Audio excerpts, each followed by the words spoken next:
পাল্টাপাল্টি হামলায় নতুন মাত্রায় যুদ্ধ শুরু। একটানা 11 দিন রক্তাক্ত ধ্বংসের পর ইরান ইসরায়েলের যুদ্ধ প্রবেশ করেছে নতুন এক বিপর্যয় মাত্রায়। পাল্টাপাল্টি হামলায় এবার ইরান ক্ষেপণাস্ত্র ধ্বংস করেছে ইসরায়েলের একটি বিদ্যুৎ কেন্দ্র। আশদোদের এই স্থাপনাটি আগুনে জ্বলতে দেখা যায় একটি ভাইরাল ভিডিওতে। কার্যক্ষমতা হারিয়ে এখন তা নিথর ধ্বংসস্তূপে পরিণত হয়েছে বিদ্যুৎ কেন্দ্রটি।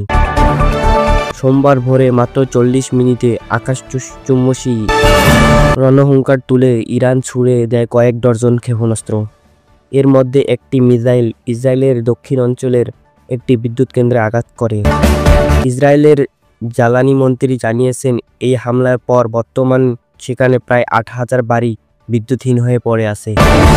অন্যদিকে থেমে থাকেনি তেল আবিবও। পশ্চিম ইরানের 6টি বিমান ঘাঁটিতে ভয়াবহ হামলা চালিয়েছে ইসরায়েল। ইসরায়েল দাবি করেছে এই হামলায় ধ্বংস হয়েছে ইরানের একাধিক যুদ্ধ বিমান ও হেলিকপ্টার। বর্তমান পরিস্থিতি বিশ্বকে চমকে দিচ্ছে, যা